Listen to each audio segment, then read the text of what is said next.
Reasons వల్ల మన college పరిస్థితి బాగలేదు 4 years బ్యాక్.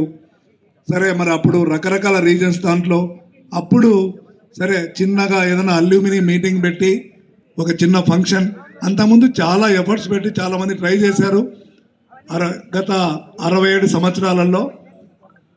కానీ డ్యూ టు వేరియస్ రీజన్స్ అది వర్కౌట్ కాలేదు.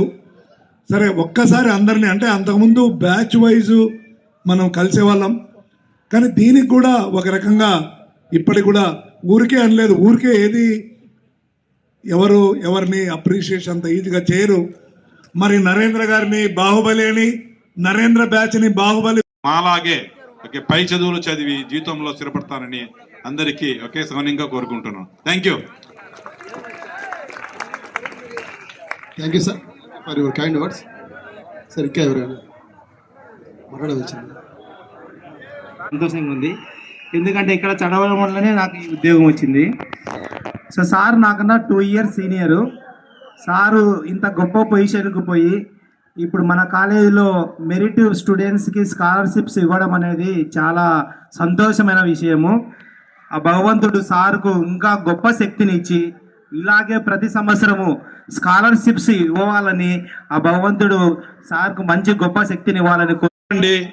ఓకే తర్వాత ఇంతకుముందు గురుమూర్తి సార్ చెప్పారు, నరేంద్ర గారు రీసెంట్లీ ఒక పాడ్కాస్ట్ చేశారు యూట్యూబ్ లో.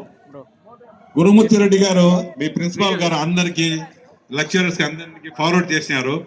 ఒక్కసారి మీరు ఎక్కడ చదివినావా అంటే గవర్నమెంట్ పాలిటింగ్ ప్రొద్దుటూరు అంటే ఇంకేం మాట్లాడేవాడు కాదు, వెళ్ళిపోయేవాడు అక్కడి నుంచి. సో నాకు ఏ క్వశ్చన్స్ ఉండేవి కూడా కాదు. సో అదొక గ్రేట్నెస్ అనమాట, అదొక పెద్ద క్వాలిఫికేషన్. డిప్లొమా సివిల్ ఇంజనీరింగ్ చేయడం కంటే కూడా గవర్నమెంట్ పాలిటెక్నిక్ ప్రొద్దుటూరులో చదవడం చాలా గొప్ప విషయంగా ఉండేది. సో మీరు కూడా అదే మాదిరి ఈ టెంపోని అట్లే ఇంకా ముందు తరాలకు కూడా తీసుకెళ్లాలని ప్రిన్సిపాల్ గారిని కూడా కోరుకుంటున్నాను. తర్వాత మా గ్రూప్లో దాదాపుగా అందరూ సెటిల్ అయినారు. ఎవరికి ఇక్కడ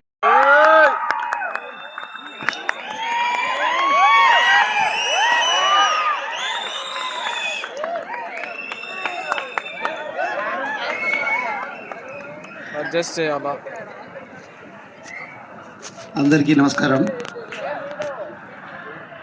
సో ఈరోజు ఈ స్కాలర్షిప్స్ డిస్ట్రిబ్యూషన్ సందర్భంగా మిమ్మల్ని అందరినీ మళ్ళీ కలుసుకోవడం చాలా సంతోషంగా ఉంది. ఇది ఇంతకుముందు గురుమూర్తి రెడ్డి గారు పెద్దలందరూ చెప్పినట్టు ఇది 4th year అసలు మనం చేసింది ఇది. సో కంటిన్యూస్గా 4th year మనము ఈ ఈవెంట్ కండక్ట్ చేసుకుంటున్నాము. ఐ థింక్ నాకు ప్రతిసారి మాట్లాడాలి అన్నప్పుడు ఏమనిపిస్తుంది అంటే అంతకుముందు స్పీచ్లో ఏం మాట్లాడినా మళ్ళీ